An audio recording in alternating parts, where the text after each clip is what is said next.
Hello guys. तो आज टमटू उठ गई है। मुझे लगा शायद सो जाएगी तो मैं अपना काम कर लूंगी, लेकिन गाइस ये सोने का नाम ही नहीं ले रही है। और थोड़ा सा सोई फिर ये मतलब उठ गई थी। और देखिए मैंने इसको अपना लैपटॉप भी दे दिया है ताकि ये थोड़ी बिजी रहे और मैं ब्लॉग बना लूँ आपके साथ। तो गाइस जैसे कि मैंने आपको कल बताया था कि मेरी मम्मी की भी ट्रीटमेंट है, डॉक्टर ने बता दिया था कि जो हम लोग ने कभी नहीं सोचा। डॉक्टर ने जब रिपोर्ट्स वगैरह आई और सारी चीजें हुई, टमटू मत करो।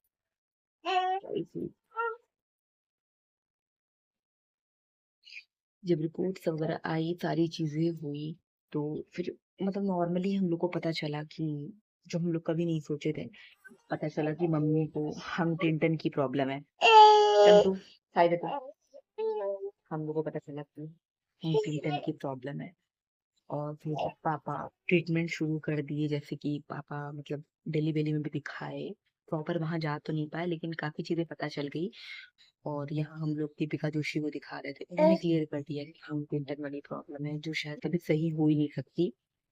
और ये न्यूरो का ही एक पार्ट है, पर न्यूरो से बहुत ज्यादा वो डेंजर है। वो मतलब जिसको पता होगा वो जानता होगा ये बीमारी कैसी होती है, बहुत ही डेंजर होती है। बट वो इतनी डेंजर होती है, मतलब उसका इतना बुरा परिणाम होगा ये हमें नहीं पता था लास्ट में। पापा भी डॉक्टर को दिखाए, दीपिका जोशी को हम लोग दिखाए बीएचओ में, और ट्रीटमेंट चल रहा था लेकिन कोई सुधार नहीं था, क्योंकि डॉक्टर ने एग्जैक्टली बोल दिया था कि आप कितना भी दवा कर लो कुछ भी कर लो लेकिन इसका कोई क्यूर नहीं है। और दवा चल रही थी, टाइम बीतता गया, टाइम बीतता गया, बीतते बीतते मतलब मुझे बता मैं आपको बता रही हूँ 8-9 साल हो गए। और उसके बाद 2020 में, हाँ 2020 या 2019 में मेरे पापा की डेथ हो गई। और वो टाइम हमारे लिए बहुत ही भयानक था। हमने कभी नहीं सोचा था। और हम लोग को सबसे ज्यादा तकलीफ हम हमारे लिए इसलिए था क्योंकि वो हमारे पापा थे। हम उनसे बहुत प्यार करते थे, वो हमसे बहुत प्यार करते थे, तो वो मम्मी का बहुत बड़ा सहारा था। हम लोग को इस बात की तकलीफ था क्योंकि आपको भी पता है इसकी, जब एक मैरिड इंसान होता है ना, चाहे वो माँ बाप हो चाहे वो एक जो भी है, जिस भी रिश्ते से है, मतलब एक पति पत्नी का जो एक दूसरे का एक सपोर्ट होता है ना, सहारा, वो सबसे बड़ा होता है। भले आपकी लाइफ में बच्चे हैं, फैमिली है, वो मैटर ही नहीं करता है, पति पत्नी का सपोर्ट सबसे बड़ा होता है। अगर वो एक दूसरे को समझ रहे हैं, प्यार कर रहे हैं तो। मेरे पापा मम्मी से बहुत प्यार करते थे।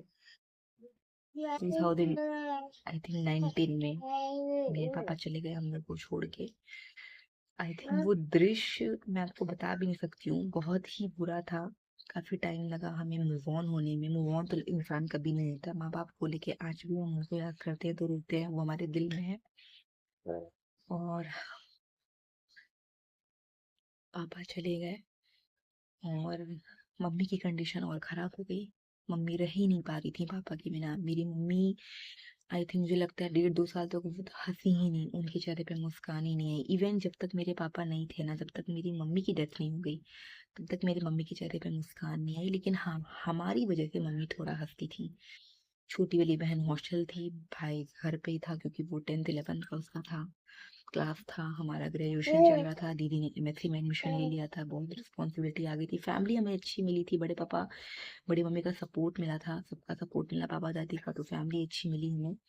लेकिन माँ बाप का सहारा सबसे बड़ा होता है। और हम जब भी मम्मी को देखते थे तो हमें तकलीफ होती थी क्योंकि मम्मी की कंडीशन बहुत खराब थी। मम्मी की पूरी बॉडी हिलती थी, मम्मी कुछ नहीं कर पा रही थी, और पापा मेरे थे नहीं, तो घर की कंडीशन एकदम खराब हो गई थी।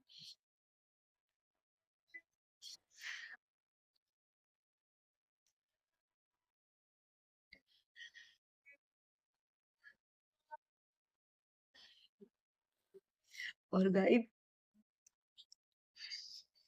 जब माँ बाप का ऐसा कुछ होता है ना यार, वो कभी भर नहीं पाती है वो चीज। वो चीज आज भी हमारे दिल में है।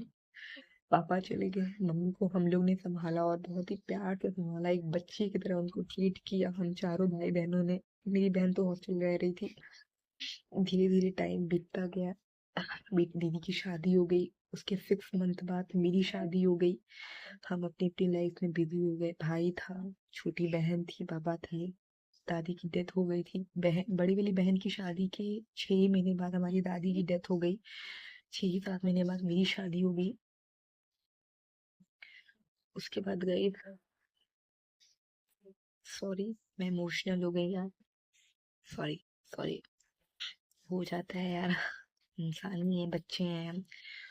और फिर बस लाइफ यूं चल रही थी। और आगे जो मम्मी के साथ हुआ वो और बुरा हुआ। मेरे पापा को तो मतलब ऐसा फिजिकली कोई ऐसा उनको कुछ भी करने में प्रॉब्लम नहीं होता था।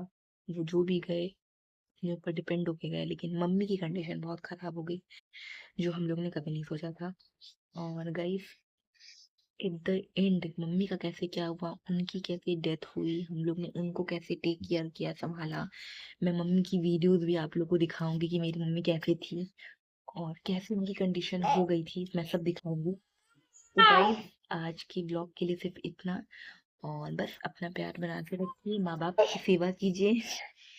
टमटू को भी मैं यही सिखाती हूँ, अपने माँ बाप की सेवा कीजिए, उनका टेक केयर कीजिए, उनका ख्याल रखिए, बस सबको हेल्दी रखिए। जो भी कर रहे हैं ना, उनके लिए कीजिए। तो बाय गाइस।